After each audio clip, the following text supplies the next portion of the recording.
Enquanto isso, Josias, eu queria te perguntar, para a gente fechar o capítulo da política, a gente tem visto também uma aproximação do presidente Lula com setores evangélicos, né? Sem nenhuma dúvida. Ele vem fazendo esse movimento há muito tempo, né? E potencializou esse movimento. Agora fez até, transformou a música gospel em parte da cultura brasileira, né?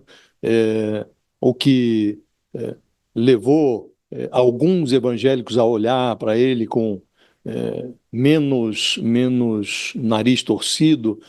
Mas acho que esse público ele não leva, não, Mauro. Ele precisa fazer esses movimentos, evidentemente, para atenuar a aversão. é, o mundo evangélico é muito diverso, né? São várias as denominações.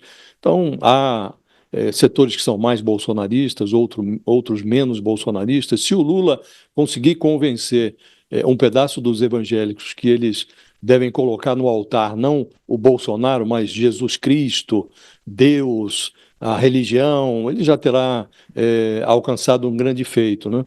O que, a meu juízo, contribui para a estratégia do Lula, a estratégia eleitoral, é o fato de que o outro lado erra muito, né? Com essa penúltima manobra, o lançamento do primogênito, o Bolsonaro aprisionou o Centrão num cercadinho familiar.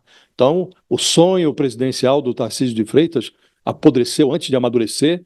A direita chega ao ano novo zonza e não é negligenciável a hipótese de uma pulverização dessas forças conservadoras, né? Algo que evidentemente favoreceria o projeto de reeleição do Lula, a despeito de a recuperação da popularidade dele ter estacionado ainda no vermelho em todas as pesquisas de opinião, né? O conservadorismo brasileiro esperava chegar a janeiro de 2026 em triunfo. Então, se tudo corresse como planejado, os aliados adulariam o Bolsonaro com o projeto de redução da sua pena. Simultaneamente, o Tarcísio de Freitas compraria o apoio do Bolsonaro preso com a apólice do indulto e o Centrão se unificaria em torno de um anti-Lula competitivo, cultivando o sonho de conquistar o Planalto e virar um centrãozão a partir de 2017, né? E deu tudo errado.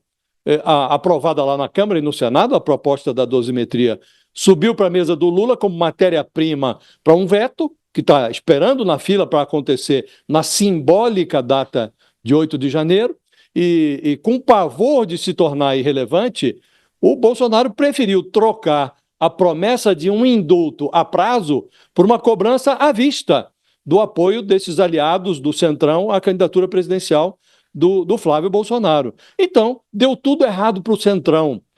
Isso facilita a estratégia do Lula de, pelo menos, rachar esse grupo, impedir que eles se associem à candidatura do Flávio e até que lancem um nome alternativo. Está agora muita gente do Centrão mais preocupada em fazer boa bancada, uma forte bancada no Congresso, para manter a sua força no Congresso, porque sabe que qualquer que seja o presidente vai ser escravo do Centrão no Congresso Nacional, Ô, como vem Josias, sendo desde sempre, desde a fase de redemocratização. Então, a, isso tudo facilita a estratégia do Lula. a gente já está de volta para quem nos acompanha pela TV a cabo, e tem um ponto interessante de uma matéria que saiu na Folha hoje.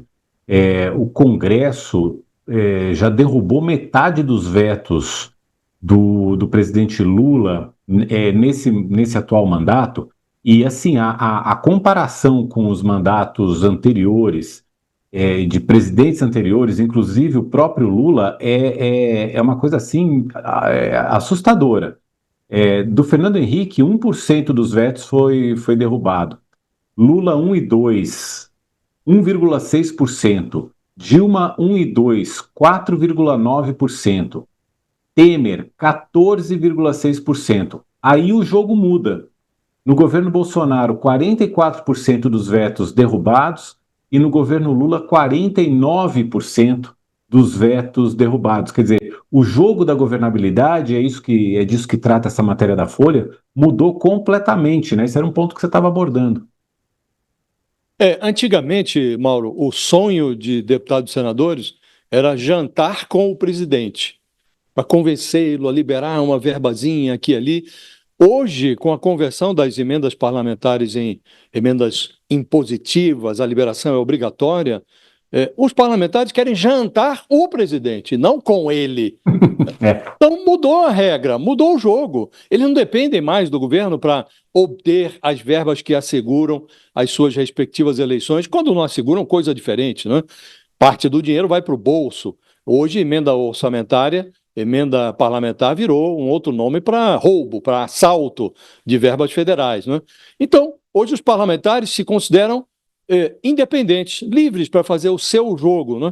Então, eles têm liberdade hoje, muito mais do que tinham antes, para derrubar vetos. Antes, quando não queriam desagradar o presidente, eles adiavam até a apreciação dos vetos. Houve uma fase em que houve um represamento vexatório de vetos no Congresso, né? Hoje não, quando não estão satisfeitos, simplesmente vão lá e derrubam, né? Então, realmente, esse jogo mudou. Na campanha de 2022, o Lula disse, eu me lembro, participei de um debate na TV Bandeirantes, do qual o UOL fez parte. Eu fui lá fazer pergunta e perguntei sobre isso, sobre esse aspecto das emendas orçamentárias, o orçamento secreto, e o Lula, em resposta, disse que ia mudar esse jogo, aí falou de um negócio onírico, falou de emendas que ia consultar a sociedade, porque o PT tinha um histórico de orçamento participativo nas prefeituras e que ele queria levar essa experiência para o plano federal, né? Ele nem tentou mudar essa realidade.